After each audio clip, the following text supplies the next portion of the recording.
Welcome back to Real Estate 101. We're going to continue our discussion on home insurance and talk about how to protect your home from water damage. And I'm pleased to be joined by Robert Atto of Atto Associates. Robert, welcome back to the show. Joe, thanks for having me back again today. All right, Robert. So over the past year, there's been billions of dollars in losses regarding, water-related claims. What are some of the ways that water can attack your home? Well, as a lot of people may or may not know, there's many ways water can get in a home, and you may not always know how it penetrates your home. I mean, the most obvious cause to start with is water coming through your roof if you fail to properly maintain your roof. Some other ways the water can come in is you may have an improperly sloped yard, so your water is actually coming towards your house and seeping maybe through your basement walls or foundation. I mean, the other way, and what's been happening a lot, is the sewer and water mains just aren't able to handle the amount of water coming through, and it's actually backing up into the home, causing several thousands or $100,000 worth of damage. So once we understand the different ways the water can come through your house, there's some things we can do to look at and how to preventing it or how to lessen the occurrence that it might happen to you. All right, so what kinds of preventions can homeowners take to prevent these kinds of losses and damages inside the home? Well, inside the home, there's a lot of things you can do. The first thing that's probably the most important now, especially with the amount of flooding and the sewer backup has been having, is put in a backup valve to prevent actually the water from coming into your home. It'll penetrate and push it back to somebody else who's maybe not as lucky to have installed a sewer backup valve.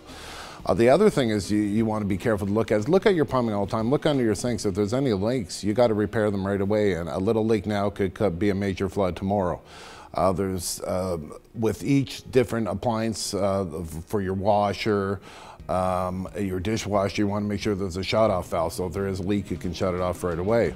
The other thing, if people, especially those people, a lot of people now will install their washer and dryer on the third floor. What I suggest to them is there's actually valves that can be installed with these washers that'll detect any type of leak and immediately shut off on any water supply, because I can tell you, if that starts leaking on the third floor, you're looking at a serious amount of damage by the time that finishes. So these are the type of things that people should look at to save potentially thousands of dollars of water damage to their home. All right, Rob, so let's talk about the outside of the home. What can people do on the outside to prevent, water damage? Well, the outside of the home, a lot of it is pretty straightforward. People should know. I mean, you should look at your roof, especially after every windstorm. Make sure that tiles haven't come off your roof, that there's no opening for water to penetrate the home. The other thing that happens quite a bit is people, especially in a fairly wooded areas, is your eaves troughs will get backed up through leaves. So the things you can install, gutter protection to make sure your leaves don't get back up those your water drain, the screens, yeah. There's actually some sponges now that you can put in too, so it'll just prevent the leaves from going in. And what it does is just, because if it backs up the water, it'll take its most natural path and that'll come back up through your roof and then down through your house. And again, cause a lot of damage trying to rip that all off and trying to repair it. The next thing, the most obvious thing to me is a lot of people don't look at it. You put in gardens, the way you grade your property can actually cause water to penetrate or come towards your home. What you want to do is make sure you get it professionally landscaped to make sure that if there is quite a bit of water or the sudden rainfalls like we've been having this year, that the water actually go away from your house. So it pushes the water away. That way you'll save the water coming in through your windows or your basement walls and foundations. So these these are two really important things that you should look at, and just to make sure, I mean, these are precautions. If you do these little things, you can't prevent everything, but you better take the precautions you can to make sure you're protecting one of the most important investments of your life. All right, Rob, so do all insurance companies automatically cover water damage? Now, water damage happens in several different ways, as we discussed.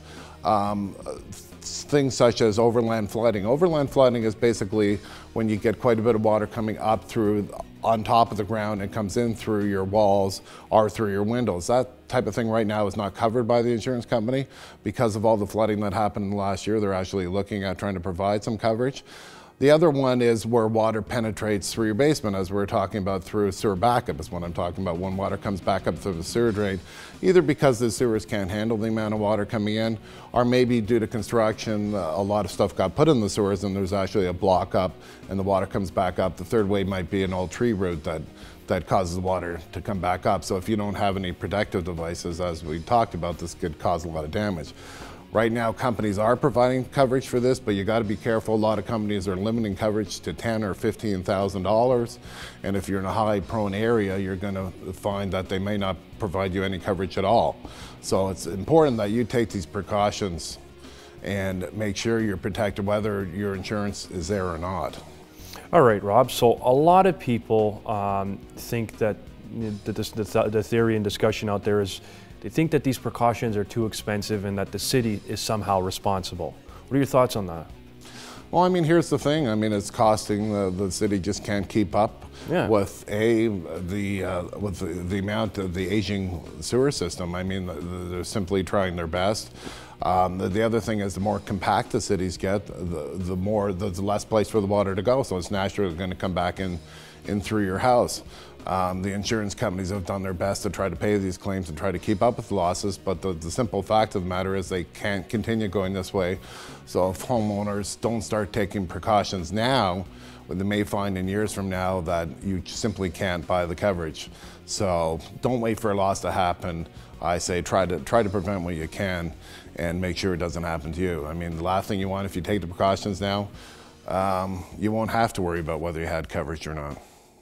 All right, Rob, so for the homeowners that do take these precautions, are there any actual savings on their insurance premiums? Well, here's a good thing. As the insurance companies realize that more and more water damage is happening, a lot of people are actually taking these precautions to try to prevent this type of damage to their home. The companies have come up with new discounts and will continue to come up with discounts every day to make sure that people are rewarded for taking precautions to their home.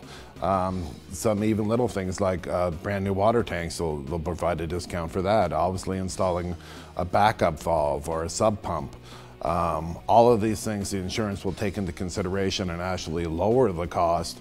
And even more importantly, if you don't do something after you may have already had a loss, you may not be able to get any coverage at all unless you take some of these preventative measures.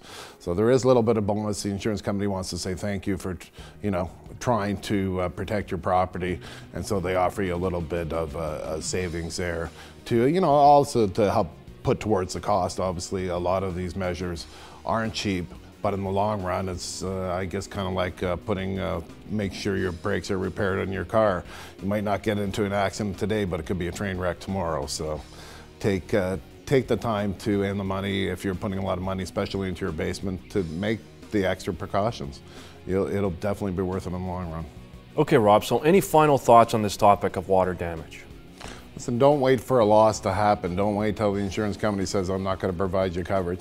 Spend a little amount of money on precautions now, and you'll save a lot of money in the long run. All right, Rob, great stuff. Thanks for coming on today's show, and I'm looking forward to seeing you again next month. Thanks for having me back again today, Joe. So if you're looking for some more information on home insurance, get in contact with Atto Associates. I'm Joe, thanks for watching, and we'll see you next time.